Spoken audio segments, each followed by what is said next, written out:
지금부터 볼 거는 이제 장기 미집행 도시군 계획, 장기 미집행 도시군 계획 시설에 대한 조치, 이 부분을 볼 건데요.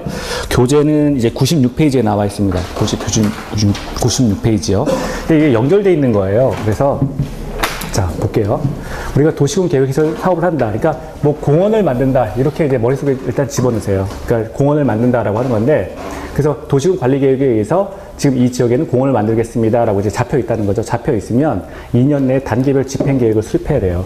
그리고 이제 이 단계별 집행 계획 뭐 1단계, 2단계 나누는데, 그리고 1단계 포섭이 돼야 기본적으로 이제 보상 계획이 이루어집니다. 그 토지 소유자를 대상으로 해서 보상이 이루어진다는 거예요. 그래서 토지 소유자에게 보상해주고 그 지역 위에다가 밀어버리고 이제 공원 만든다라고 하는 건데요. 지금 기본적으로 사람들한테 이제 도시군 관리 계획에 의해서 사람들이 이제 알겠죠. 지금 이제 이 땅 위에다가 그러면 이제 공원 만든다네. 나라에서 이렇게 공원 만든다네. 그러면, 그럼 뭐 내 땅에 대해서 보상도 해주겠구만. 이렇게 다 기대하고 있는 상황인 거예요. 그런데 이제 2년 내에 그래서 단계별 집행 계획을 수립해야 되는데 2년이 지나갈 때까지 단계별 집행 계획을 수립하지 않으면 어떻게 될까? 2년 내 단계별 집행 계획을 수립하지 않게 되는 경우에는 장기 미집행 도시군 계획시설에 대한 조치로 이제 넘어가게 됩니다. 자, 그러면 2년이 지날 때까지 단계별 집행 계획을 수립해야 되는데 2년 내에 수립해야 되는데 수립하지 않게 되면 이제 장기 미집행 도시군 계획시설이 돼버리는 거니까 이런 거에 대한 특별한 조치가 필요하다는 겁니다. 그래서 어떤 걸 할 수 있느냐? 첫 번째는 세 가지를 할 수가 있는데요. 첫 번째는 이제 개발 행위를 할 수가 있고요. 두 번째는 매수 청구를 할 수가 있고요. 세 번째는 해제를 할 수가 있습니다. 해제. 크게 이렇게 세 가지를 할 수가 있어요. 이 세 가지가 장기 미집행 도시군 계획시설에 대한 조치가 됩니다. 개매해라고 외우세요. 개매해. 자, 장기 미집행 도시군 계획시설에 대한 조치. 첫 번째, 개발행위를 할 수 있다. 자, 개발행위는 무슨 말이냐? 자, 이런 거죠. 첫 번째, 우리가 이제 여기서 말한 대로 2년 내 단계별 집행 계획이 수립되지 않거나 단계별 집행 계획 자체가 계획이 실시되지 않거나 또는 두 번째는 자 1단계에 포함이 되지 않은 경우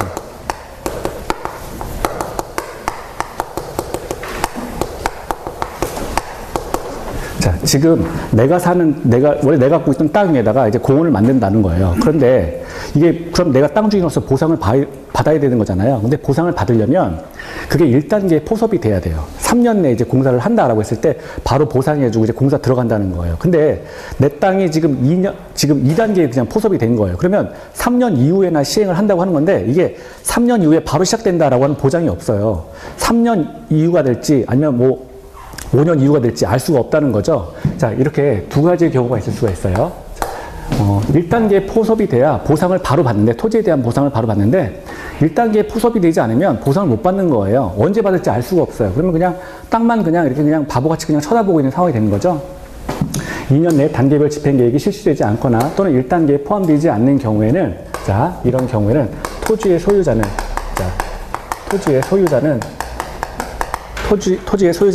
자, 허가를 받아서 이제 관으로부터 허가를 받는 거죠. 국가로부터 허가를 받아 가공개할 수 있다. 가공개를 할 수 있다. 이렇게 정리하시면 돼요. 가는 가설 건축물의 건축이에요. 가설 건축물의 건축. 가설 건축물의 건축. 두 번째는 그 땅 위에 공작물의 설치. 세 번째는 그 땅 위에 개축. 그리고 또는 재축. 또는 토지의 형질 변경도 가능하다. 자, 이런 걸 할 수 있다는 거예요. 지금 내 땅 위에다가 지금 공원을 짓겠다라고 국가가 이제 발표를 했는데 이게 지금 내 땅이 지금 2단계 된 거죠. 2단계. 근데 2단계라고 하는 건 3년 이후에나 이제 뭐 그걸 하겠다. 공원을 짓겠다라고 했으면 나는 일단 보상 대상에서 제외가 된 거예요. 3년 이후에나 보상을 받는데 딱 3년 이후에 정말 보상을 해줄지 아니면 5년이 지날지 6년이 지날지 알 수가 없다는 거예요. 이렇게. 그러면 굉장히 지금 땅만 쳐다보고 있는 상황인데 이런 두 가지 사안, 이런 상황이라면 토지의 소유자는 국가의 허가를 받아서 그 땅 위에, 내 땅 위에 가설 건축물을 건축할 수 있다. 이게 일반 건축물이 아니고 가설 건축물이에요. 가설 건축물이니까 금방 지었다가 금방 할 수 있는 거라는 거죠. 자, 그리고 똑같은 개념인데 이제 공작물도 설치할 수가 있습니다. 그리고 개축이나 재축, 이제 그걸 할 수 있다라고 하는 건데 개축이라고 하는 거는 기존에 있던 건축물을 무너뜨리고 동일한 규모로 짓는 거를 우리가 개축이라 그래요. 그래서 이거 개축이라고 하는 거는 동일 규모로 건축하는 것을 개축이라고 합니다. 재축이라고 하는 거는 천재지변으로 멸실하는 거예요. 뭐 벼락을 맞거나 뭐 아무튼 불이 나거나 뭐 해가지고 천재지변으로 멸실됐는데 그 기존 규모보다 작게 건축하는 거예요. 작게 건축하는 거를 우리가 재축이라고 합니다. 천재지변으로 멸실됐는데 작게 건축하는 경우를 재축이라고 한다. 그래서 개축이나 재축 이런 것도 가능하고요. 그 토지에 대해서 형질 변경하는 거 이런 것도 가능하다. 그래서 크게 시험제가 나오는 건 가공계니까 가공계가 가능하다. 자, 가공계 가능하다. 이렇게 정리를 하시면 돼요. 자, 그리고 두 번째요. 매수 청구가 가능하다 그랬는데 자, 지금 내 땅에다가 공원 짓겠다고 했는데 10년이 경과했습니다. 공원 짓겠다고 이제 결정 고시가 됐어요. 공원 짓겠다고 결정 고시가 됐는데 여기에 10년이 경과한 겁니다. 10년이 경과했다. 자, 이 결정 고시, 도시군 계획시설 사업 결정 고시 후 10년이 경과한 겁니다. 도시군 계획시설 사업 결정 고시 후 10년이 경과했다는 거예요. 자, 이렇게 되면 토지의 소유자, 근데 모든 토지의 소유자가 아니라 지목이 돼. 지목이 돼요. 지목이 돼. 지목이 돼인 토지의 소유자는 지자체, 지방자치단체예요. 지자체를 상대로 해서 내 땅 사가시오라고 자 매수 청구할 수 있다는 거예요. 매수 청구. 자, 이 지목이 돼. 지목은 우리나라 이거 땅의 이름인데 지목이라고 하는 건 땅의 이름인데 28개 있어요. 28개. 뭐 과수원 전답. 뭐 지난 시간에 한번 했었죠. 과수원 전답 이런 식으로 해가지고 이게 28개가 있습니다. 뭐 그런데 이거 대라고 하는 건 원래 뭐냐면 어떤 건축물이 있고 건축물과 인접한 부속 토지 이런 것들을 다 대라 그래요. 또는 나대지 상태에 있는 거죠. 위에 아무것도 없어요. 근데 건축물 이렇게 지을 수 있는 그 땅들 있죠. 이런 것들 다 대라고 합니다. 대. 그래서 지목이 대인 토지 소유자는 지자체를 상대로 해서 매수 청구에 들어갈 수가 있어요. 매수 청구. 이 경우에 지자체는 이 토지 소유자를 상대로 해서 6개월 내 통지해줘야 됩니다. 6개월 안에 응답해줘야 돼요. 6개월 내 응답해줘야 되죠. 통지해줘야 된다. 그걸 응답해야 되고요. 근데 지자체가 이런 경우가 있어요. 야, 네 땅 못 사가겠다. 우리 지자체가 돈이 없어가지고 네 땅 못 사준다 해서 매수를 거부하거나 또는 이게 6개월 내 그래 내가 산다라고 응답해주는 기간이 6개월인데 산다라고 해놓고서 2년 내 매수를 안 해요. 2년 내 그러니까 매수를 거부하거나 또는 2년 내 매수를 하지 않는 경우 이 두 가지는 마찬가지로 지목이 대인 토지 소유자는 국가의 허가를 받아서 이번에는 3330이 가능하다. 자, 3330이 가능하다. 이렇게 기억을 하셔야 돼요. 3은 뭐냐? 3층 이하의 단독주택. 그 땅 위에 3층 이하의 단독주택의 건축이 가능하다. 3층 이하의 단독주택이 가능하다. 두 번째 3은 자, 3층 이하의 제1종 근린생활시설. 자, 근생시설 설치할 수 있다. 자, 그리고 두 번째는 3층 이하의 제2종 근생을 설치할 수 있다. 그리고 0은 공작물을 설치할 수 있다. 공작물을 설치할 수 있다. 그래서 지목이 대인 토지 소유자가 3330이 가능하다. 3330이 가능하다. 3층 이하의 단독주택의 건축, 3층 이하의 제1종 근생의 건축, 3층 이하 제2종 근생의 건축, 그리고 공작물의 설치 이런 것들이 가능하다라고 하는 거예요. 그리고 세 번째로 이제 해제가 있습니다. 해제라고 하는 건 뭐냐면 지금 도시군 계획시설 사업 결정 고시 후 20년이 경과예요. 그래서 공원을 만든다고 해놓고 자 공원에 대해서 공원을 만들겠습니다. 이게 이제 도시군 계획시설 사업 결정 고시예요. 결정 고시 후 20년이 경과한 겁니다. 20년이 경과했는데 아무것도 안 했어요. 자, 도시군 계획시설 사업 결정 고시 후 20년이 경과했습니다. 근데 아무것도 안 했어요. 이렇게 되면 20년이 되는 날에 다음 날 20년이 되는 날에, 여기 20년이 경과가 있는데, 20년이 되는 날에 바로 다음 날, 이 계획이 도시군 계획시설 사업에 대한 이 계획 자체가 실효가 된다. 사라진다는 거야. 실효된다. 20년 동안 아무것도 안 했으면 20년이 되는 날에 다음 날 바로 실효된다. 이렇게 해서 요 정도만 조금 보세요. 자, 이게 지금 도시군 장기 미집행 도시군 계획시설 사업에 대한 조치예요. 조치. 그럼 책으로 볼게요. 책으로. 96페이지 보시면 자, 원칙이요. 96페이지 1번이요. 거기 보면 3절 장기 미집행 도시군 계획시설 사업에 대한 조치에서 원칙이요. 개발행위에서 거기 특 이렇게 나오는데 하나 오타죠. 특별시장, 광역시장, 특별자치시장, 특별자치도의사, 시장 또는 군수는 도시군 계획시설의 설치 장소로 결정된 그 줄 하나 좀 건너가서 도시군 계획시설이 아닌 건축물의 건축이나 공작물의 설치를 허가해서는 아니 된다. 라고 해서 일반적으로 자, 도시군 계획시설 부지에서의 개발행위는 자, 허가를 해서는 안 된다라는 내용이 나와 있고요. 자, 그리고 97페이지 갑니다. 97페이지 가시면 자, 거기 제일 위에 박스 위에 거기 첫 줄이요. 첫 줄 끝에 보면 다 볼까요? 그냥 특별시장, 광역시장, 특별자치시장, 특별자치도의사, 시장 또는 군수는 도시군 계획시설 결정의 고실로부터 2년이 지날 때까지 사업이 시행되지 아니한 도시군 계획시설 중 단계별 집행계획이 수립되지 아니했거나 자, 요거 1번 하세요. 1번. 그리고 그 옆에 보면 1단계 집행계획 그 밑에 줄에 포함되지 아니한 도시군 계획시설의 부지에 대해서 다음에 개발행위를 허가할 수 있다. 허가할 수 있다. 지금 했던 게 이거예요. 지금 거기 보면 1번에 박스 안에 1번 보면 가설 건축물의 건축 동그라미 하시고요. 두 번째 2번에서 중간에 공작물의 설치와 이에 필요한 범위 내에서의 토지의 형질을 변경해서 공 체크하세요. 그리고 세 번째 건축물의 개축 또는 재축해서 개하고 재 동그라미 하세요. 그래서 가공개. 자, 요걸 할 수 있다. 지금 했던 겁니다. 지금 했던 거. 허가를 받아서 가공개 할 수 있다. 가공개 할 수 있다. 자, 그리고요. 밑에 내려가시면, 자, 거기 2번에서 97페이지 하단에 도시군 계획시설 부지의 매수 청구에서요. 자, 매수 청구 사유와 매수 청구 관자 및 매수 청구의 상대방에서 방가로 1번 매수 청구 사유. 자, 첫 줄이요. 도시군 계획시설에 대한 도시군 관리계획의 결정 이하 도시군 계획시설 결정의 고실로부터 10년 이내 10년 체크하시고요. 10년 이내에 그 줄 끝에 도시군 계획시설 사업이 시행되지 아니한 경우 자, 매수 청구 사유라는 거죠. 자, 10년 안에, 아까 이거죠. 자, 도시군 계획시설 사업 결정 고시 후 10년이 경과했다는 거예요. 공원 짓는다고, 공원 설치한다라고 했는데 아무것도 안 했다는 거죠. 이런 경우에 지목이 돼인 토지 소유자가 지자체를 상대로 해서 매수 청구할 수 있다라고 하는 거고, 이 경우에 지자체는 6개월 내에 응답해줘야 된다라고 하는 거예요. 이제 그 밑에 나올 거예요. 자, 매수 청구권자, 누가 매수 청구할 수 있느냐? 자, 도시군 계획시설의 부지로 되어 있는 토지 중 지목이 대인 토지. 자, 그 토지에 있는 건축물 및 정착물을 포함한다.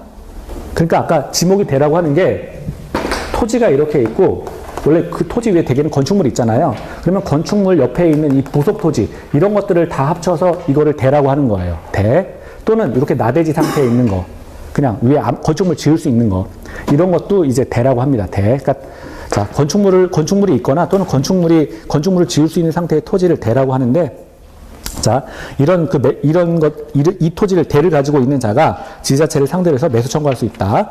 자, 98페이지 3단 그 맨 위에 3번 방금 3번 매수 의무자. 매수 의무자는 지자체장이 돼요. 지방자치단체의 지자체장이 되는데 거기 보면 자, 특별시장, 광역시장, 특별자치시장, 특별자치도의사, 시장 또는 군수에게 자, 매수를 청구할 수 있다. 그러면 특광, 특특, 시, 군이죠. 그래서 6명에게 매수 청구할 수 있다. 매수 청구할 수 있다. 자, 됐고요. 밑에 보면 매수 절차 볼게요. 거기 방가로 1번 매수 여부의 결정에서요.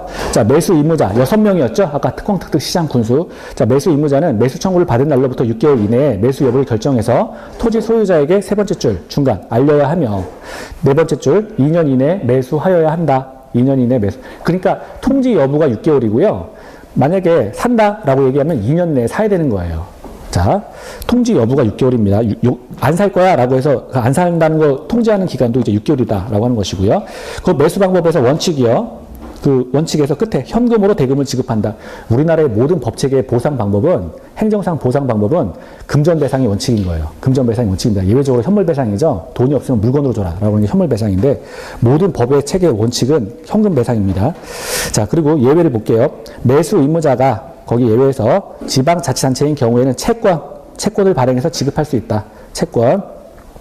채권이라고 하는 거는 금전이 이제 녹아있는 문서를 말하는 거죠. 금전 일정한 액수가 녹아있는 그 문서를 채권이라고 합니다. 자, 채권을 발행해서 지급할 수 있다. 근데 채권을 발행해서 지급할 때도 저기 박스 안에 1번, 토지 소유자가 원하는 경우에 채권을 발행해 지급할 수 있다. 두 번째, 박스 2번에서 부재 부동산 소유자의 토지 또는 비업무용 토지로서 매수 대금이 3천만 원을 초과해서 그 초과하는 금액을 지급하는 경우에 한해서 지금 채권을 발행할 수 있다. 채권. 그러니까 3천만 원을 초과하는 금액에 대해서만 채권을 발행해서 지급해 주는 거예요. 3천만 원을 초과하는 금액에 대해서만 채권을 주는 겁니다. 자, 그리고 99페이지. 자, 상환 이율. 거기 방과후 3번에서 이율에서요. 자, 도시군 계획시설 채권의 상환 기간을 10년 내로 하면 일단 종이 쪼가리 건네주고 나중에 그 토지 소유자에게 현금으로 준다라고 하는 게 이제 채권이죠. 그러면 상환 기간이 10년 내라라고 하는 거예요. 근데 이게 또 일반적인 상환, 민사상 우리 채권, 돈 받을 권리는 다 보통 그 소멸시효가 10년이잖아요. 그래서 채권도 이제 10년인 거예요. 자, 그리고 그 밑에 양가로 4번 건축 제한의 완화에서요. 매수 청구를 하는 토지의 소유자는 매수하지 아니하기로 결정한 경우, 그러니까 지자체장이 매수하지 않겠다, 우리 안 삽니다 라고 결정한 경우, 또는 이게 그러니까 매수하지 아니하기로 결정한 경우, 이거 1번 하시고요. 그 옆에 매수 결정을 알린 날로부터 2년이 지날 때까지 해당 토지를 매수하지 아니하는 경우, 지자체장이 매수하지 아니하는 경우에는 그 옆에 허가를 받아, 허가 동그라미 하시고요. 인가가 아니죠. 지문에서 가끔 이거 인가로 바꿔서 내면 안 되는 거예요. 이거 허가입니다. 토지에 지금 사적 개발을 하고 있는 거예요. 자, 그래서 허가를 받아서 건축물 또는 공작물을 설치할 수 있다. 그래서 3330이 가능하다가 그 밑에 나와 있는데, 거기 보면 단독주택으로 3층 이하일 것, 3층 체크하시고요. 2번에 제1종 근생시설로서 3층 이하인 것, 그리고 3번에 제2종 근생시설로서 3층 이하인 것, 그리고 공작물에 설치를 할 수 있다. 허가를 받아서 이거 한다는 거예요. 허가를 받아서 하는 건데, 지금 뭐가 예외예요? 다중생활시설, 단란주점, 안마시설, 노련습장. 이건 다 노는 데잖아요. 그쵸? 이런 건 안 된다는 거예요. 이건 안 된다. 자, 그래서 그거를 외우세요. 다중생활시설, 단란주점, 안마시설, 노련습장은 제외한다. 자, 요건 허가 대상이 아니다 라고 하는 거예요. 허가 대상이 아니다. 그거 보시고요. 5번에 보시면 도시군 계획시설 결정의 실효가 있죠. 도시군 계획시설 결정의 실효. 자, 그러면 거기 보면 도시군 계획시설 계획 결정이 이제 고시된 도시군 계획시설에 대해서 그 고실로부터 20년이 지날 때까지 그 시설의 설치에 관한 도시군 계획시설 사업이 시행되지 아니한 경우에는 그 밑에 줄 20년이 되는 날에 다음날 동그라미 하시고요. 효력을 잃는다. 모든 공법상의 체계는 다음날이었죠. 다음날 효력을 잃는다. 자, 그리고 나머지는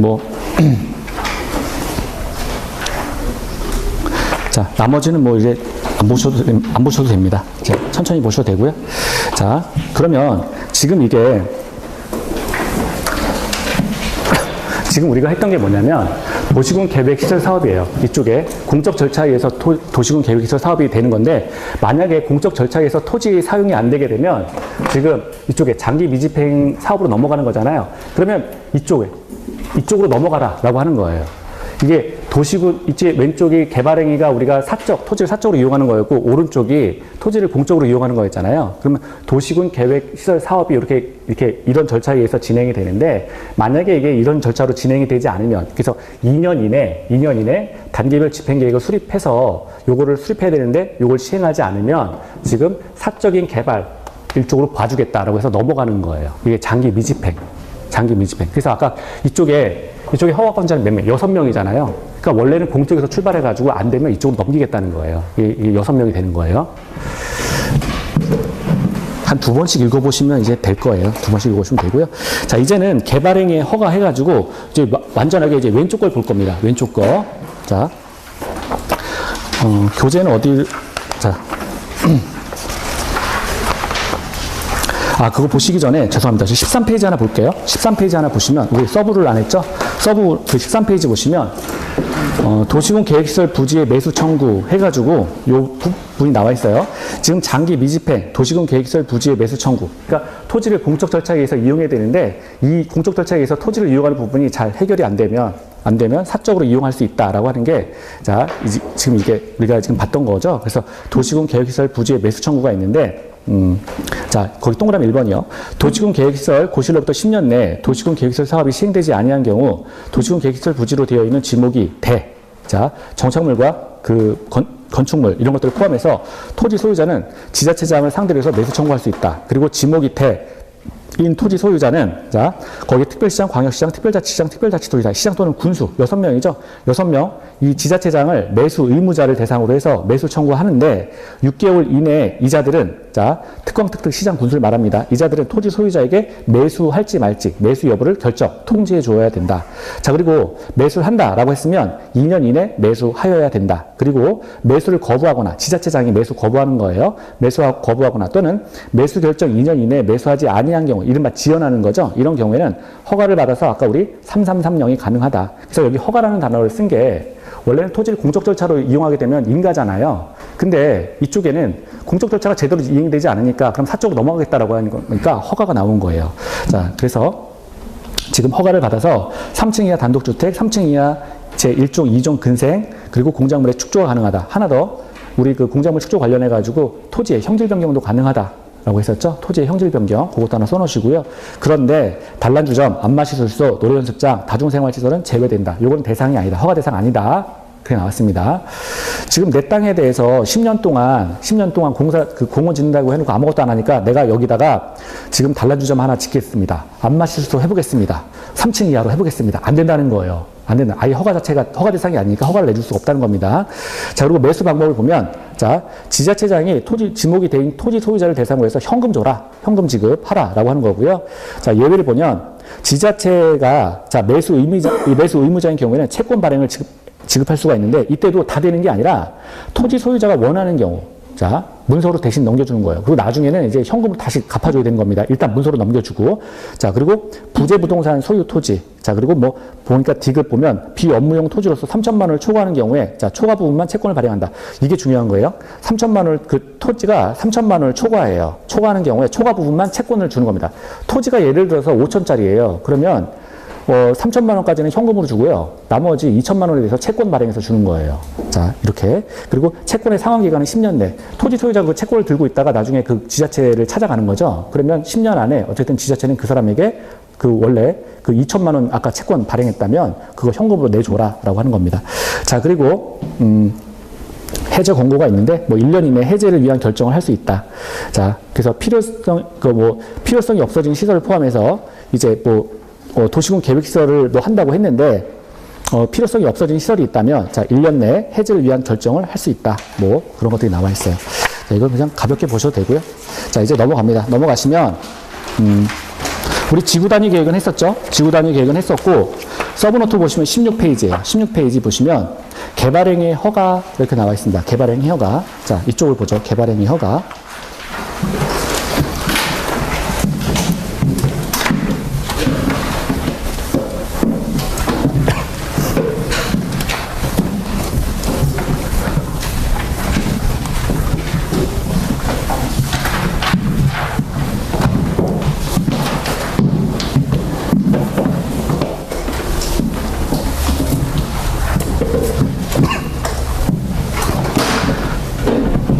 자, 지금부터 보는 거는 이제 왼쪽이에요. 아까 우리가 봤던 건 뭐냐면, 처음에 도시개발 사업, 도시군 계획시설 사업, 요걸 봤었잖아요. 자, 도시군 계획시설 사업, 요거는 이제 토지를 공적으로 이용하는 절차인데, 만약에 공적으로 이용하는 절차가 매끄럽지 않다, 잘 되지 않는다, 2년 내 사업을 단계별 집행계획을 수립하지 않으면 사적 절차로 넘어간다 그랬었죠. 그래서 이쪽으로 이렇게 가는 걸 봤고요.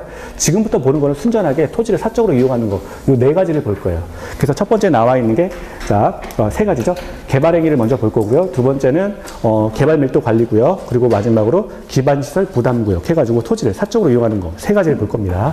첫 번째는 이제 개발행위예요. 개발행위. 자, 개발행위. 자, 개발행위를 하기 위해서는, 자, 개발행위를 하기 위해서는 우리 교재는 아까 112페이지요. 교재는 112페이지에 있습니다.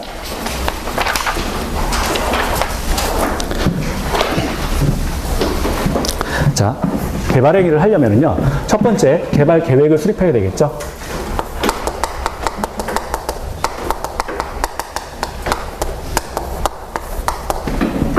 개발 계획을 세우고요. 개발 계획에 따라서 허가를 받습니다. 허가를 하고요. 그 토지에 대해서 지금 토지를 사적으로 이용하는 거니까 그 땅 위에다가 뭔가 이제 어떤 공사를 한다거나 땅을 판다거나 뭐 이런 것을 할 거예요. 그러면 이제 공사를 하게 되고요. 공사를 하게 되면 준공을 받게 되죠. 준공. 그래서 크게 개발행위는 개발계획, 허가, 준공 이런 단어를 거치게 돼, 이런 단계를 거치게 돼요. 이게 간단한 거죠. 토지를 이제 그 사적으로 이용하는 거예요. 그러면 사적으로 이용하는 것이 이제 개발행위인데 이 개발행위를 하기 위해서는 개발계획을 세우고 계획에 대한 허가를 받아야 되고요. 그리고 계획에 대해서 허가를 받는 거니까 이 다음에는 땅 위에 뭐 어떤 공작물을 설치한다거나 뭐 이런 짓을 할 거란 말이에요. 이런 짓을 하게 되고 이것에 대해서 이제 준공검사를 받게 되는 거죠. 그래서 개발계획, 허가, 준공이라는 크게 세 가지 단계를 거치게 됩니다. 그러면 지금 토지를 사적으로 이용한다라고 했을 때 우리가 개발행위에서 살펴볼 게 논점이 한 4가지 정도가 돼요. 첫 번째는 이제 허가 대상입니다. 허가 대상. 도대체 뭘 가지고 뭐를 이제 허가를 받는 거냐? 허가 대상이 문제가 되고요. 두 번째는 허가권자예요. 허가권자. 자, 그리고 세 번째는 허가 기준. 우리가 허가 기준이 있고요. 네 번째는 허가 제한이 있어요. 허가를 해놨다가 이건 돼 라고 했는데 갑자기 브레이크를 탁 걸어버리는 거예요. 이걸 허가 제한이라고 해요. 허가 제한. 그리고 다섯 번째는 저쪽에 준공 대상. 맨 마지막에 단계가 준공이잖아요. 그러니까 준공 대상 해서 이렇게 5개만 좀 공부하시면 됩니다. 개발행위, 토지를 사적으로 이용하는 거. 자, 그럼 먼저 보죠. 첫 번째 이제 허가 대상은 뭐냐? 이제부터는 외우셔야 돼요. 이제 도대체 뭘 가지고 허가 대상을 받아야 되는 거냐? 우리가 첫 번째는 두 문자 따서 외우시면 되는데요. 자, 건공, 쌓기. 자, 이렇게 해서 이런 순서대로 이제 외우시면 돼요. 첫 번째는 이제 건축물의 건축입니다.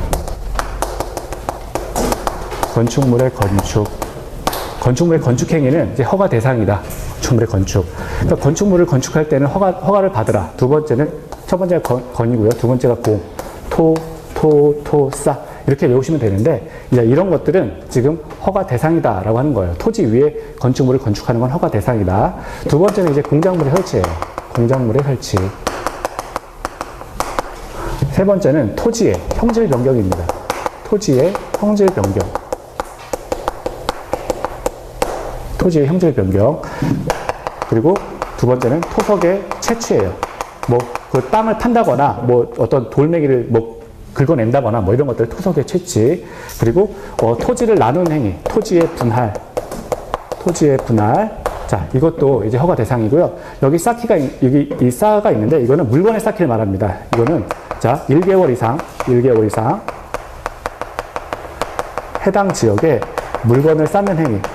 물건을 쌓으려면 일단 허가를 받으라 라고 해서 건공, 쌓. 자, 이런 것들은 허가 대상이다 라고 기억을 하셔야 돼요. 일단 이렇게 지금 6가지가 나와 있죠. 자, 6가지 이렇게 기억을 하셔야 됩니다. 허가 대상. 자, 그리고 두 번째 보면 이제 허가권자가 나와 있어요. 허가권자. 자, 그거 하기 전에 이제 그렇죠. 물건 쌓기 같은 경우에는 녹지 지역하고요, 관리 지역하고 자연환경 보전 지역이죠. 그래서 녹지 지역하고 관리 지역하고 그리고 자연환경 보전 지역에서의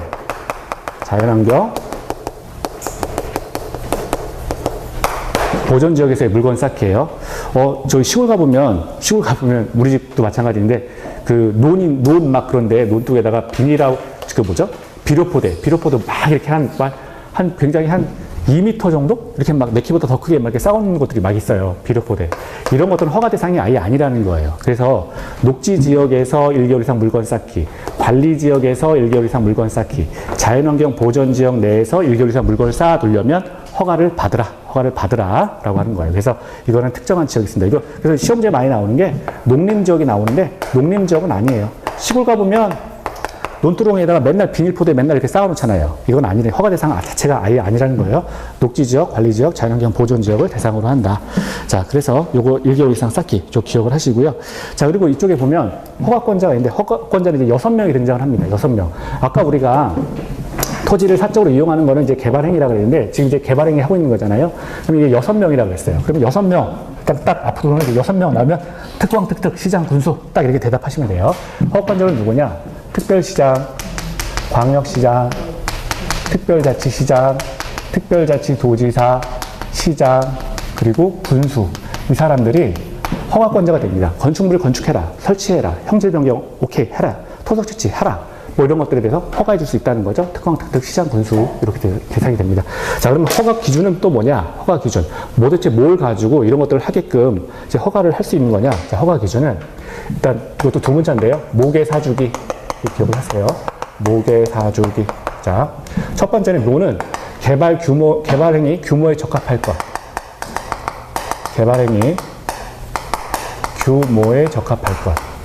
규모에 적합할 것. 자, 규모. 이게 처음에 뭡니다. 자, 두 번째는 도시군 관리 계획에 부합할 것. 도시군 관리 계획에 부합할 것. 지금 다 도시군 관리 계획에 의해서 개발행위나 뭐 이런 것들이 다 이루어지고 있는 거잖아요. 그러니까 도시군 관리 계획에 부합할 것. 세 번째 사는, 자, 도시개발 사업. 세 번째는 도시군 계획 사업이죠. 도시군 계획 사업에 부합할 것. 그리고 주는 주변 환경이죠. 주변 환경 또는 경관과 조화를 이룰 것. 자, 그리고 다섯 번째 기는 기반시설의 설치죠. 기반시설의 설치 또는 용지 확보. 그 주변에 이제 땅, 용지 확보가 적절할 것 해가지고 모계 사주기 이렇게 5가지가 있습니다. 5가지를 이제 허가 기준으로 한다. 물론 이게 개발행위 규모 같은 경우는 뭐 1만 제곱미터 미만, 그리고 3만 제곱미터 미만, 그리고 5천 제곱미터 미만, 이렇게 개별 그런 것들이 있어요. 개별 규정들이 있는데 그거는 이따가 이제 서브노트 보면서 하고요. 자, 그리고 이제 허가 제한이 있다. 허가 제한이라고 하는 거는 여기 허가를 했어요. 어떤 이 땅에 대해서 개발 계획을 가지고 왔는데 그것에 허가를 했는데 딱 보니까 이거 뭐 허가를 했다가 이제 난리가 나는 거예요. 그래서 이런 경우에 여기 브레이크를 딱 걸어버린 거죠. 여기 허가를 했다가 이제 허가를 제한할 수 있다. 허가를 제한할 수 있다라고 하는 거예요. 허가를 제한할 수 있다. 자, 허가를 제한할 수가 있는데, 자, 이런 경우는 이제 우리가 여기 허가 제한 이거 보면 허가 제한 같은 경우는 준공 대상은 나중에 할까요? 좀 이따. 자, 개녹 이것도 두 문자 따서 외우시는데 허가 제한은 개녹도직이다. 자, 이렇게 기억을 하시면 돼요. 첫 번째 개는 뭐냐? 개발행위로 인해서 그 주변에 환경 오염 우려가 있는 지역, 환경 오염 우려가 있는 지역에 대해서는 지금 허가를 제한할 수 있다. 허가시켜놨는데 그거 제한할 수 있다. 개발행위로 인해서 오염 우려가 있다면 지금 허가 제한할 수 있다. 두 번째는, 자, 요건 녹지지역이나 또는 계획관리 지역으로서, 녹지지역이나 계획관리 지역으로서 그 주변에 수목, 조수류. 그러니까 수목은 뭐 말 그대로 뭐 나무들 말하는 거고요. 조수라고 하는 거는 그 지역에 사는 그 인접 지역에 사는 생물들, 뭐 이런 것들, 오리 뭐 이런 애들 있죠. 수목, 조수류. 그리고 우량농지, 보전에 관한 필요가 있는 지역, 보전에 필요가 있는 지역에 대해서도 지금 허가를 제한할 수 있다. 자, 도 같은 경우에는 이제 도시군 기본계획하고 도시군 관리계획이죠. 또는 이제 도시군 기본계획 또는 도시군 관리계획이 수립된 지역도 이제 허가 제한 사안이다. 그리고 지는, 우리가 알는 지는 이거밖에 없죠. 지구 단위 계획 구역인 경우, 이 지역에도 이제 허가를 제한할 수 있다. 기는, 그렇죠. 기반시설 부담구역, 기반시설을 설치해야 되는 기반시설 부담구역에 대해서도 허가를 제한할 수 있다. 이렇게 이제 보셔야 돼요. 자, 그리고 다섯 번째, 이제 이런 것들이 허가 제한이 끝나서 이제 공사를 했다. 여기 중간에 이제 계획에 대해서 허가를 했기 때문에 이제 공사를 했어요. 땅을 파고 뭐 건축물 같은 거를 이제 공작물을 이제 설치를 했다는 거예요. 이런 경우에 이게 맞게 지어졌는지 안전한지에 대해서 이제 준공검사에 들어갑니다. 그러면 준공의 대상은 뭐냐? 준공의 대상 준공의 대상은 여기까지. 우리가 아까 허가 대상이 건공, 토, 싸 이렇게 6가지였는데 지금 준공 대상 여기 그냥 5번에 쓸게요. 5번에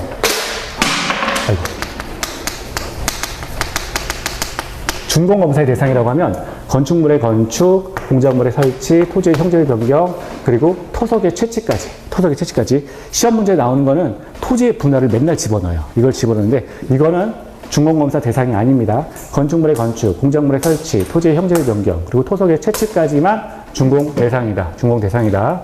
자, 그리고 개발 계획을 수립하게 됐으면 지금 허가를 신청할 때는 어떻게 돼요? 15일. 여기 하나 더. 15일 내에 이 허가권자가 통지를 해줘야 돼요.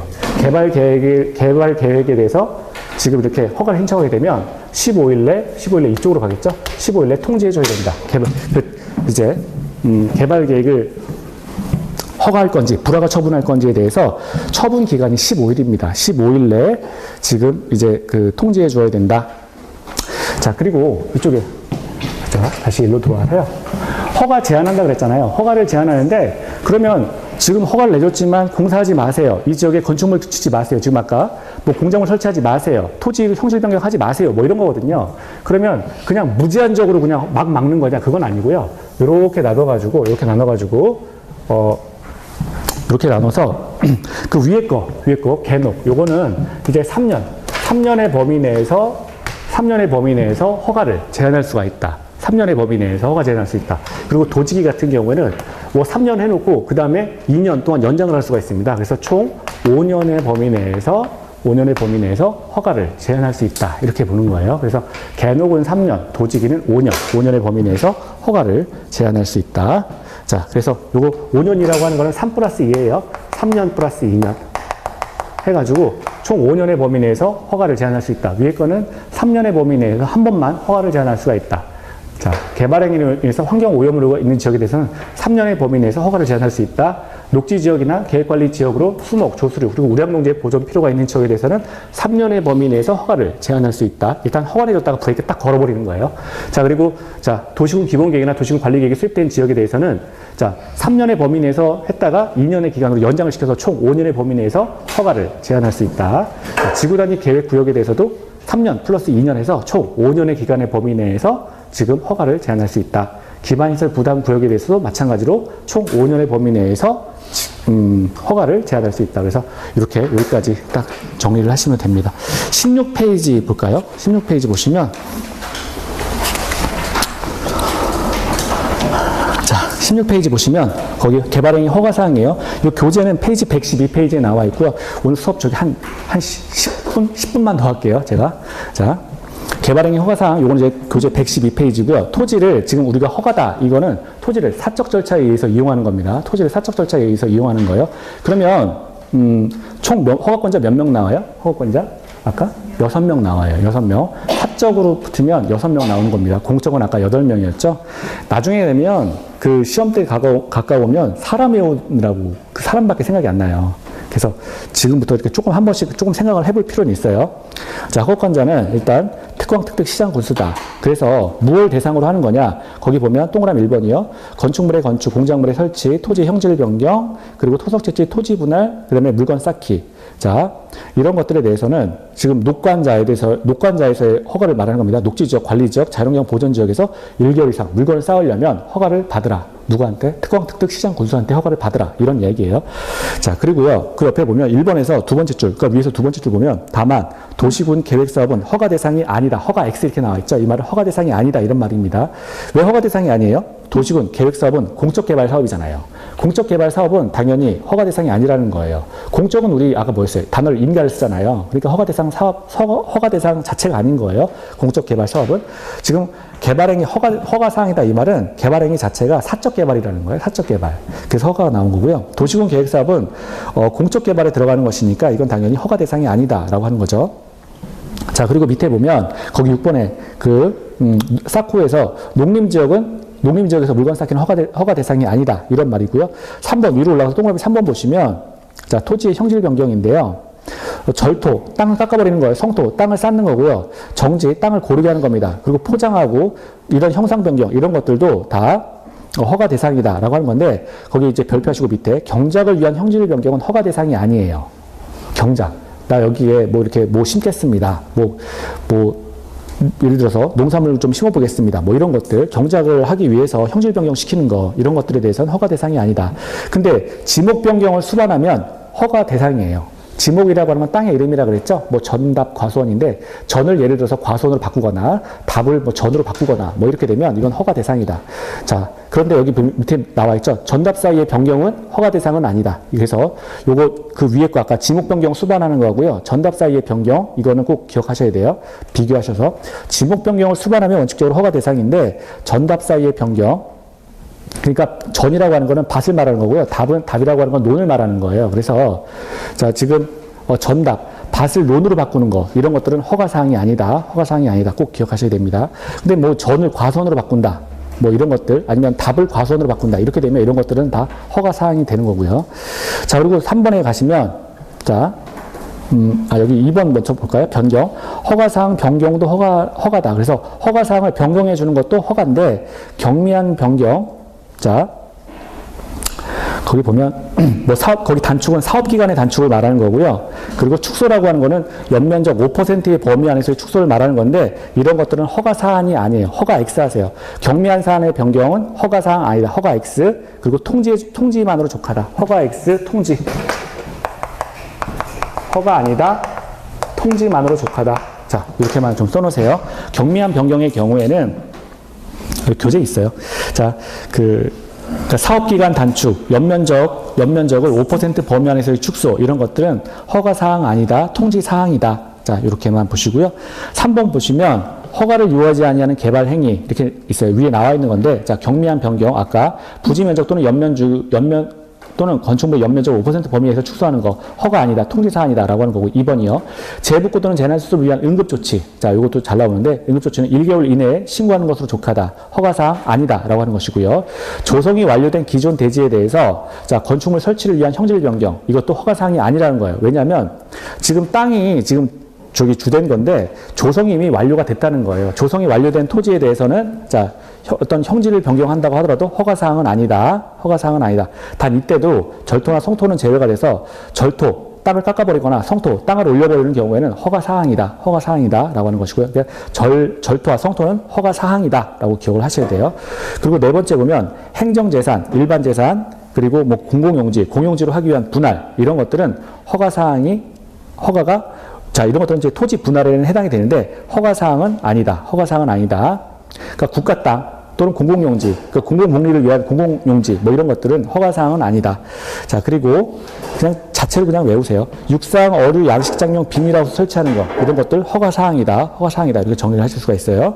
그 다음에 16페이지 우측에 가시면 개발행위 허가 절차가 있죠. 이거는 교재 115페이지에 나와 있는 건데요. 자, 거기 동그라미 1번이요. 개발행위를 하려는 자는 자, 거기 기반시설 용지 확보, 위해 방지, 환경오염 방지, 경관, 적용 등에 관한 계획서를 첨부해서 신청서를 제출해야 된다. 그래서 기위 환경조가 마찬가지로 허가 절차에도 적용할 수가 있다. 이런 것들을 조건으로 해가지고 다 신청서를 제출할 수가 있고요.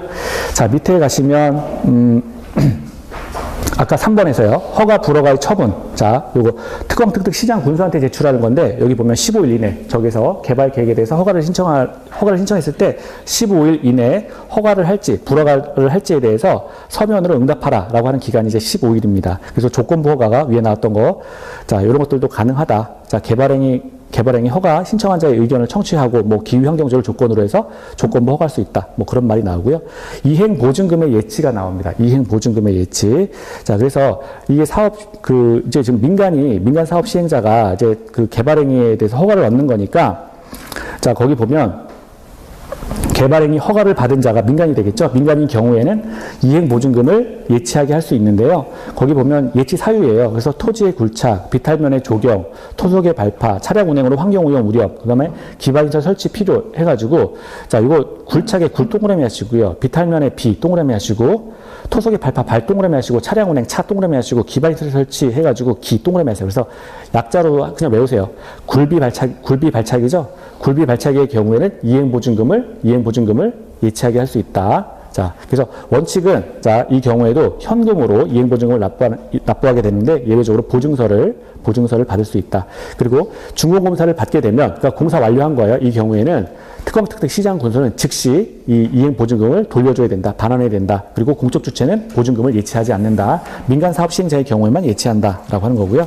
17페이지 가시면 이거 개발행위 허가 기준은 교재 117페이지에 나와 있는데요. 자, 토지의 이제 개발 행위 허가 기준, 사적 개발에 대한 허가 기준이에요. 아까 거기 보면 일반적 기준 해가지고 우리가 두 문자 따서 이제 모계 사주기 이렇게 외우시면 됩니다. 첫 번째 1번 보시면 개발행위 규모에 적합할 것 이게 뭐였죠? 그리고 이제 그 안에 보면 주거지역, 상업지역, 생산녹지, 자연녹지는 1만 제곱미터 미만, 그리고 농림, 공업, 관리는 3만 미만, 보전, 자연환경 보전지역은 5천 제곱미터 미만인데 아주 드물게 좀 나와요. 드물게 좀 나오니까 나중에 시험 보기 전에 좀 외우세요. 그러니까 매번 나오는 건 아니고 아주 드물게 나옵니다. 자, 그리고 2번 보시면 도시군 관리 계획 및 성장 관리 방안 내용에 배치되지 않을 것. 그러니까 도시군 관리 계획에 부합할 것 이런 얘기고요. 3번에 보면 도시군 계획 사업의 시행에 지장이 없을 것. 도시군 계획 사업에 부합할 것. 그리고 네 번째 주변 환경이나 경관과 조화를 이룰 것. 그리고 5번째 보면 기반시설 설치나 용지 확보 계획이 적절할 것 해서 자, 이렇게 모계 사주기 이렇게 좀 외워주시고요. 자, 그리고 오른쪽에 가면 개발행위 허가 제한이 있어요. 허가 제한인데 허가 내줬다가 이제 브레이크 걸어버리는 거예요. 자, 이런 경우에 제한권자가 누구냐? 자, 국장, 시도지사, 시장, 군수가 이렇게 제한할 수가 있는데 보통 제한기간을 물어보니까 3년의 범위 내에서 그리고 연장 2년으로 총 5년까지 제한할 수 있다. 제한 사유는 보면 자, 동그라미 1번이요. 녹지지역이나 계획관리지역으로서 거기 수목이 집단적으로 자라고 있거나 조수리가 집단적으로 서식하고 있는 지역, 우량농지 이런 지역에는 제한할 수 있다. 우리는 외울 때 계녹도지역이 이렇게 외우시는데 그 첫 번째 나왔던 건 녹지지역이에요. 녹지지역. 또는 계획관리지역 이렇게 기억을 하시고요. 두 번째, 개발 행위로 인해서 주변 환경, 경관에 대해서 오염, 손상 우려가 있는 지역 이런 것도 제한 사유다. 자, 그래서 1번과 2번 같은 경우는 지금 뭐예요? 3년짜리입니다. 3년짜리. 1, 2번 3년짜리로 개발행위 허가 제한할 수 있다. 그럼 밑에 3, 4, 5번은 자, 3, 4, 5번은 도직인데 3, 4, 5번 같은 경우에는 5년의 범위 내에서 연장 2년까지 해서 5년의 범위 내에서 제한할 수 있다. 이런 얘기예요. 그래서 도시군 기본계획, 도시군 관리계획을 수립하고 있는 지역에 대해서 개발행위 허가 제한할 수 있다. 네 번째 보면 지구단위 계획구역, 기반시설 설치 부담구역에 대해서도 개발행위 허가 제한할 수 있다.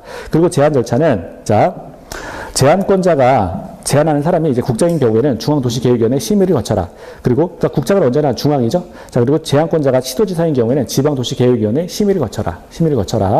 자, 그리고 됐습니다. 중공검사 오른쪽에 가시면 건축물의 건축, 공작물의 설치, 토지의 형질 변경, 토속 채취까지만 중공검사 대상이고요. 토지 분할에 대해서는 중공검사 대상이 아닌 거예요. 땅 나누기는 아닙니다.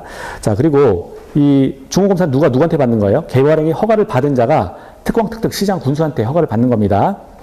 자, 됐어요. 그리고 나머지는 뭐 요 정도만 보시면 됩니다. 그 혹시 저기 뭐 CF를 가지고 국토계획법 해서 3, 3 이렇게 나와 있는데 앞에 3은 3년 이하의 징역이에요. 그리고 뒤에 3은 3천만 원 이하의 벌금을 말합니다. 그 밑에 도시개발법도 마찬가지예요. 이거 수는 오타인데 도시개발법 위반한 경우에도 3년 이하의 징역 또는 3천만 원 이하의 벌금에 취하고요. 정비법은 자, 이거 나중에 할 건데 이것도 2년 이하의 징역, 2천만 원 이하의 벌금을 말하는 거예요. 자, 그래서 앞에는 징역이고요. 뒤에는 벌금을 말합니다. 그래서 자, 요 정도 이렇게 보시면 되는데, 한 김에, 이거 어떡하지? 자, 하나만 조금만 더 할게요. 10분만 더 하겠습니다. 10분만 더 하면, 자.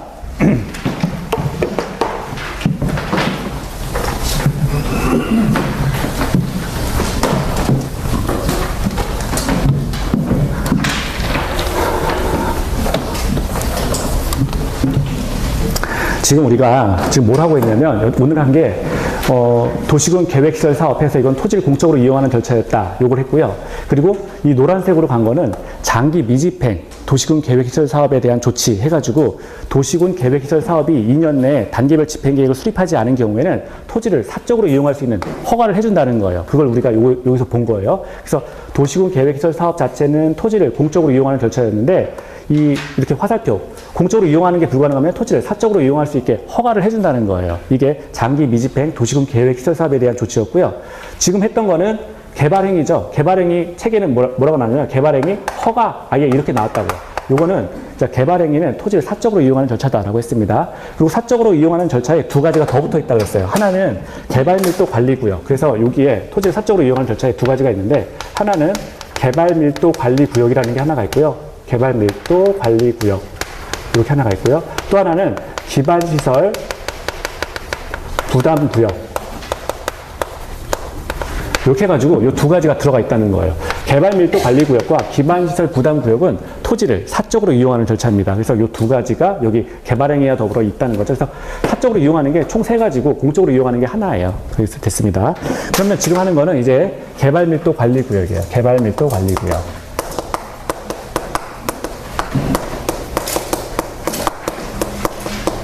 개발밀도 관리구역이 있고요. 이거랑 비교해서 보셔야 될 게 지금 다 토지를 사적으로 이용하는 거예요. 사적 절차에서 토지를 이용하는 건데 개발밀도 관리구역이 있고 그 다음에 기반시설 부담구역이 있습니다. 기반시설 부담구역이 있습니다. 자, 개발밀도 관리구역이다 라고 하는 거는요. 이건 첫 번째 어떤 특징이냐면 이미 개발이 완료된 지역이에요. 개발이 다 끝나버린 거예요. 개발이 완료된 지역입니다. 개발이 완료됐다 이 말은 일단의 토지가 이렇게 있는데 토지 위에 이렇게 기반시설, 도로가 이렇게 다 들어가 있겠죠. 그리고 도로가 들어가 있으면 이 도로를 중심으로 이렇게 건축물들이 이렇게 들어가 있단 말이에요. 근데 이 건축물들이 빼곡하게 다 들어가 있는 거예요. 그리고 이미 기반시설, 도로도 이렇게 다 완성이 됐어요. 그래서 이 지역에는 예를 들어서 건축물을 뭔가 새로 지으려면 기반시설이 먼저 확보가 돼야 되거든요. 그러니까 유동인구를 이제 감당을 할 수 있어야 그래 이제 건축물을 짓는다는 건데 이 지역 자체는 이 기반시설도 완료가 됐고 건축물도 완료가 됐고 그래서 꽉 차 있다는 거예요. 꽉 차 있어요. 그래서 개발이 완료된 지역입니다. 개발이 완료됐으니까 이 지역 자체로 기반시설 설치가 곤란하겠죠. 뭔가 건축물을 더 늘리고 싶어도 건축물을 늘리려면 전제가 기반시설이 먼저 설치가 들어가야 되는데 기반시설 설치가 곤란하다는 거예요. 그래서 기반시설 설치가 곤란한 지역, 기반시설의 설치가 곤란한 지역이 개발밀도 관리구역이에요. 개발밀도 관리구역. 그래서 키워드는 이거예요. 시험 문제에 나오면 기반시설 설치가 곤란한 지역은 개발밀도 관리구역이다. 이렇게만 정리하시면 돼요. 그러면 기반시설 설치가 곤란하기 때문에 이 지역에 건축물 지으란 얘기예요. 건축물 짓지 말란 얘기예요. 건축물 짓지 말란 얘기예요. 그래서 세 번째, 이 지역에 만약에 근데 이 지역에 토지를 사적으로 이용하기 위해서 건축물을 기어코 지으려는 자가 있다는 거죠. 그러면 이 자들을 대상으로 해서는 어떻게 할 수 있느냐? 건폐율과 용적률의 적용을 강화시킬 수밖에 없어요. 그러니까 퍼센티지를 막 깎아버리는 거죠. 그러니까 땅값은 비싼데, 땅값은 굉장히 비싼데 그 지역에 건물을 높이 못 짓는 거예요. 그러면 건물을 우리가 건폐율이나 용적률 이런 것들을 제한시킨다, 강화한다 이 말은 작게 지을 수밖에 없게 한다는 거예요. 작게 지으니까 이 건축물을 지으려고 하는 자 입장에서는 거기 비싼 땅 위에다가 건축물 뭐 예를 들어서 내 생각에는 한 10층 정도 올려서 임대를 확 받고 싶은데 지금 건폐율이나 용적률이 강화됐기 때문에 한 2층밖에 못 짓는다는 거예요. 그러면은 이게 수지사상이 안 맞으니까 스스로 포기하겠죠. 그래서 건폐율과 용적률의 적용을 강화시켜서 결국 이 지역에는 개발이 완료됐기 때문에 더 이상 기반시설의 설치가 곤란하니까 더 이상 건축물 짓지 마라고 해서 지정하는 지역이 개발밀도 관리구역이에요. 그래서 사적 행위를 제한하는 거죠. 사적 행위를 제한하기 위해서 지정하는 지역이 개발밀도 관리구역이다라고 하는 겁니다. 그러면 이것과 반대가 된 게 기반시설 부담구역이 있어요. 이 기반시설 부담구역이다라고 하는 거는 이거는 아직 개발이 안 돼서 개발이 될 지역이에요. 개발이 될 지역. 개발이 될 지역을 기반시설 부담구역이에요. 개발이 돼야 되는데 이렇게 지역 자체가 이렇게 비어 있다는 거죠. 뭐 여기는 이제 도로도 이렇게 들어가야 되고 그리고 뭐 건축물도 이렇게 들어가야 되고 이렇게 들어가야 되는데 국가가 돈이 없어요. 국가가 돈이 없으니까 국가 입장에서 이런 거죠. 사업 시행자가 있어? 그래, 너 여기 들어와서 건축물 짓겠다고? 그러면 네가 들어와서 사업 시행해도 되는데 건축물 지어도 되는데 조건이 있다. 기반시설 설치에 대해서 그걸 부담을 하고 기반시설 설치에 관한 일을 부담하고 들어와서 건축물 지어라고 하는 게 기반시설 부담구역이에요. 그럼 사업 시행자 입장에서는 나는 그냥 원래 건축물만 짓고 싶었는데 그 지역에 들어가서 개발을 시키려면 도를 놔줘야 된다는 거예요. 도를 놔줘야 됩니다. 그래서 그런 지역이 기반시설 부담구역이에요. 그래서 여기는 국가가 돈이 없기 때문에 사업 시행자에게 기반시설을 설치해라라고 떠넘기는 거죠. 그래서 기반시설 말 그대로 기반시설에 대해서 부담을 안고 기반시설에 관한 부담을 안고 이제 그 사업을 시행하는 지역이 기반시설 부담구역이다. 그래서 기반시설에 대해서 부담을 안고 부담을 가지고 이제 기반시설을 완료하고 그다음에 건축물을 지을 수 있는 그런 지역이 기반시설 부담구역이 됩니다. 자, 여기도 뭐 보면 토지를 사적으로 둘 다 이용하는 거죠. 그럼 여기서 지정권자가 누굴까요? 지정권자는 특별시장, 사적 절차는 아까 6명이라고 그랬잖아요. 6명. 그러니까 특별시장, 광역시장, 특별자치시장, 특별자치도지사, 시장, 분수까지 해가지고 총 6명입니다. 이쪽에 개발밀도 관리구역도 6명이고요. 기반시설 부담구역도 6명이에요. 똑같습니다. 지정권자는 이런 지역을 지정할 수 있는 자. 똑같다. 자, 그래서 기반시설을 부담하고 그 다음에 나아가서 행위하라. 건축물을 짓든 말든 행위하라 라고 하는 지역이 자, 이쪽이 기반시설 부담구역이에요.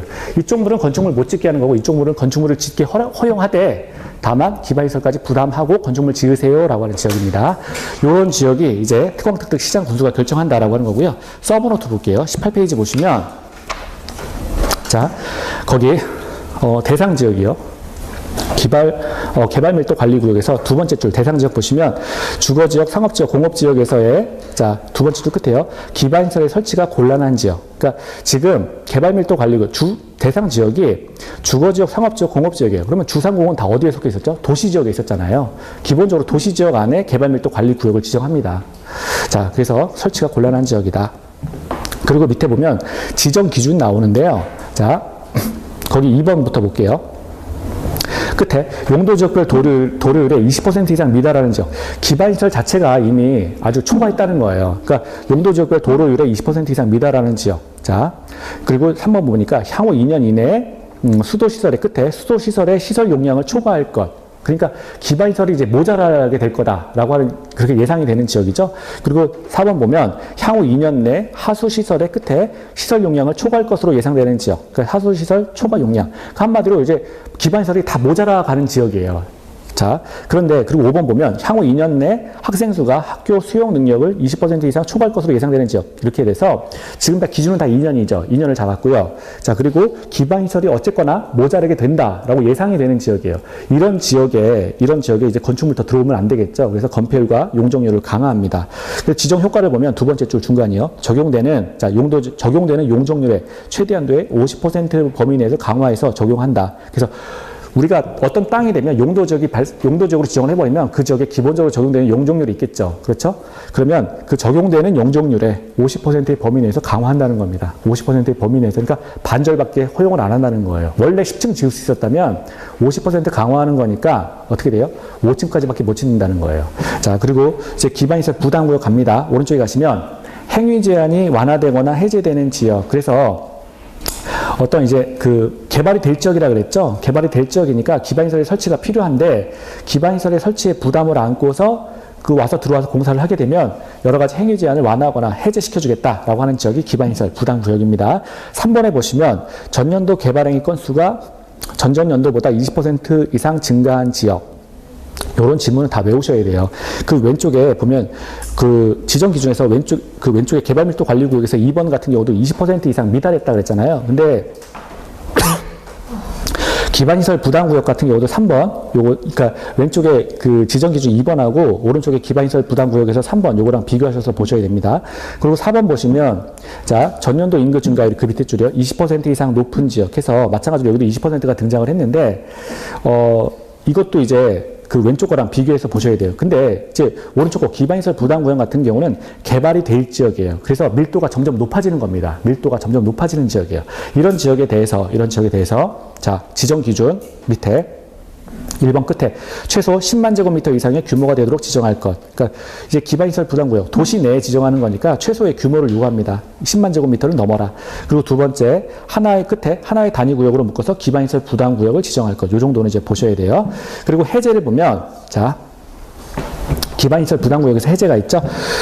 기반시설 부담구역의 지정, 고시일로부터 1년이 되는 날까지 기반시설 설치 계획을 수립하지 아니하면 그 1년이 되는 날의 다음 날에 기반시설 부담구역 지정은 해제된 것으로 본다. 여기도 마찬가지로 다음 날 체크하시고요.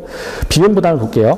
자, 1번 보시면 기반시설 설치 비용의 부과 면적은 연면적 200제곱미터를 초과하는 건축물의 신축, 증축 행위에 한정된다. 그래서 신축, 증축이 이게 많이 다른 단어로 바꿔 나오죠. 뭐 재축이라던가 이런 식으로 바꿔 나오는데 아니에요. 법조문 그냥 그대로 신축, 증축의 행위에 대해서 비용을 부담시킨다. 라고 해서 이 정도만 좀 보시면 됩니다. 네.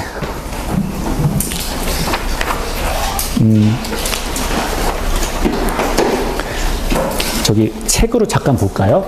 5분만 보겠습니다. 5분만. 네.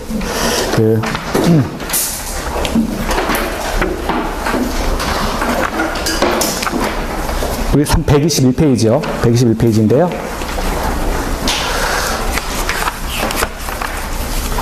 그 중요한 것만 좀 보고 이제 들어가겠습니다. 자, 121페이지 상단에 보시면, 자, 개발행위 허가의 제한인데요. 거기 첫 줄이요. 국장, 자, 제한기간 및 지역에서요. 국장, 시도지사, 시장, 군수는 두 번째 줄 끝에 중앙도시계획위원회나 지방도시계획위원회 심의를 거쳐서 한 차례만 3년 이내의 기간 동안 개발행위 허가를 제한할 수 있다. 다만 3부터 5까지는 그 밑에 줄 심의를 거치지 아니하고 한 차례만 2년 이내의 기간 동안 개발행위 허가를 연장시킬 수 있다. 연장해도 한 차례만 가능한 것이지 계속 연장 2번 이상 연장 안 된다는 거예요. 그래서 거기 박스가 나와 있죠. 그래서 우리가 거기 2번부터 보면 2번에 개발행위로 인해서 그게 나와 있는 게 이제 그 다음에 1번에 이제 녹지지역, 이게 개녹이죠. 그리고 3, 4, 5는 도지기 이렇게 나와 있는데요. 1, 2번은 3년 제한, 그리고 3, 4, 5는 5년 제한한다. 121페이지요. 121페이지요. 자, 그래서 1, 2번은 3년 제한하고요. 3, 4, 5번은 5년 제한한다. 이렇게 보시면 됩니다. 자, 그리고 넘어갈게요. 123페이지 보시면 자, 준공검사의 대상이 있죠. 준공검사. 이제 공사가 완료까지 했다는 거예요. 아까 우리 건공, 토토토사 이런 것들 같은 경우에는 처음에 허가 대상이었고 그 허가에 따라서 뭐 건축물을 건축한다거나 뭐 토지 형질 변경 이런 걸 했을 때 이제 맨 마지막에 정말 잘했는지 검사를 이제 하는 건데요. 이게 중공검사죠. 자, 거기 중공검사 대상에서 수준을 보시면 개발행위 허가를 받은 자는 자, 두 번째 줄이요. 특별시장, 광역시장, 특별자치시장, 특별자치도의 시장 또는 군수. 그래서 6명이죠. 6명의 중공검사를 받아야 된다. 자, 그리고 밑에 보면 이제 그 중공검사 대상인데 거기 박스요. 건축물의 건축, 공작물의 설치, 토지의 형질 변경, 토속의 채취까지 이제 허가 중공검사 대상이라는 거예요. 중공검사 대상. 자, 이제 넘어가시면 됩니다. 125페이지 가시면 개발행위에 따른 기반시설을 설치해가지고 거기 개발밀도 관리구역이 있어요. 개발밀도 관리구역. 125페이지 개발밀도 관리구역의 의예요. 중간에 기반시설 설치하기 곤란한 지역을 대상으로 해서 건폐율이나 용적률을 강화해서 적용하기 위해서 지정하는 구역을 개발밀도 관리구역이라고 한다. 자, 그리고 지정 대상을 보시면 특별시장, 광역시장, 특별자치시장, 특별자치도지사, 시장 또는 군수는 주거, 상업 또는 공업지역에 자, 공업지역에 지정한다 그랬는데 지금 주거, 상업, 공업지역이 어디라고요? 도시지역 아니에요. 그래서 도시지역 안에 더 이상 건물 짓지 마세요라고 해서 지정하는 지역이 개발밀도 관리구역입니다. 이제 넘어가시면 돼요. 넘어가시면 되고요. 자. 그리고 이제 지정효과, 거기 116페이지 양가로 4번에서 지정효과 볼게요. 두 번째 줄이요. 용적률의 최대 한도 50% 체크하시고요. 50%에서 건폐율 또는 용적률을 강화해서 적용한다. 자, 그리고 127페이지에 보시면 기반시설 부담구역이 있어요. 자, 거기 의의를 보면 개발밀도 관리구역 외의 지역으로서 기반시설 설치가 필요한 지역, 이제 앞으로 개발될 지역, 이게 기반시설 부담구역이에요. 그런데 자, 거기 보면 의무적 지정 이렇게 나와 있는데 127페이지 맨 밑에 하단에요. 특별시장, 광역시장, 특별자치시장, 특별자치도지사, 시장 또는 군수는 자, 두 번째 줄 지정하여야 된다. 국가가 돈이 없으니까 지정하라라고 하는 건데 거기 보면 거기 다음 페이지 128페이지에 3번에 박스 안에 3번에서 동그라미 1번 자, 전년도 개발행위 건수가 전전년도 개발행위 건수보다 20% 이상 증가한 지역. 그리고 두 번째 보면 전년도 동그라미 2번에서 전년도 인구 증가율이 두 번째 줄 끝에 20% 이상 높은 지역에 대해서 자, 지정하여야 된다. 됐고요. 자, 그리고 130페이지. 이건 이제 지문으로 자주 나와서 130페이지 6번에서 기반시설 설치 비용이 나와 있거든요. 거기 보면 부가 대상에서 1번, 거기 부가 대상 방가로 1번이요. 기반시설 부담 구역에서 거기 보면 건축행위는 200제곱미터를 초과하는 건축물의 신축, 증축행위로 한정한다. 자, 그래서 신축하고 증축행위로 한정해서 지금 설치 비용 부담을 시킨다라고 하는 건데요. 재축이 아닙니다. 재축은 빠져 있어요. 200제곱미터 초과하는 거고요. 자, 그래서 요 정도 보시면 됩니다. 요 정도 보시면 되고요. 예. 수고하셨고요. 다음 주부터는 지금 본거 정도만 보시면 되고요. 도시개발법 들어가도록 하겠습니다. 수고하셨고요. 다음 주에 뵙겠습니다. 안녕히 들어가세요. 예.